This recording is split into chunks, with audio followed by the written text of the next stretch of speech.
Casio has slimmed down the G Steel with the new GST-B400, making it smaller, lighter and a lot more comfortable on your wrist.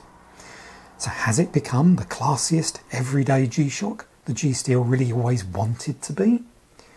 I'm Andy Boxall, you're watching Unboxall TV, and this is the new G-Shock G Steel.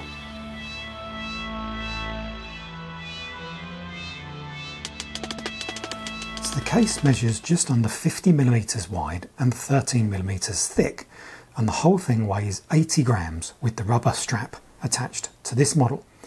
And that's very different to the GST-B400, an early Bluetooth equipped G Steel. This is much bigger. It's 54mm wide, 14mm thick and 101 grams in weight. It's chunkier, heavier and will bother a lot more cuffs. It's the clever G-Shock carbon core guard construction that makes this size and weight reduction possible.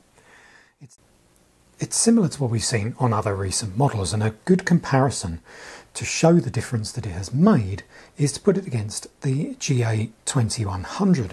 There's very little to split them. They're surprisingly similar in terms of size. Obviously the G Steel is heavier, but in terms of wearability, size on your wrist, really isn't much to choose between them. The button guards are smaller than on previous versions because the case is stronger and it doesn't need them in the same way. But there's still a stainless steel case back and this lovely brushed metal bezel. Just look at the way that it stretches over the screws that hold it all together. This is half of what makes the watch look so much smaller on your wrist, and at the same time introduces far more interesting angles to catch the light.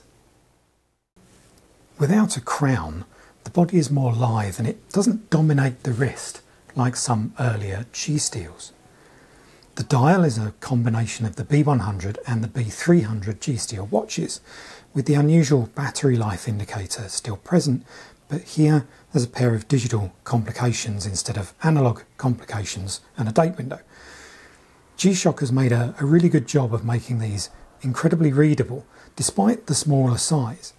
That's due to an effective backlight and the clear white text on quite often black background. I think it looks great and it's a reasonable proposition for all-day wear, unlike the B100.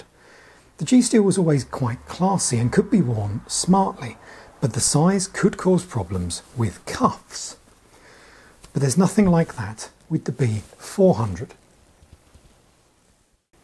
It still comes with a Bluetooth connection to help set the world time, alarms and the stopwatch, and it also has an unusual feature called Time and Place, which bookmarks your location so you can keep a log of where you've been. So should you buy one? I think the G Steel appeals to a certain type of person.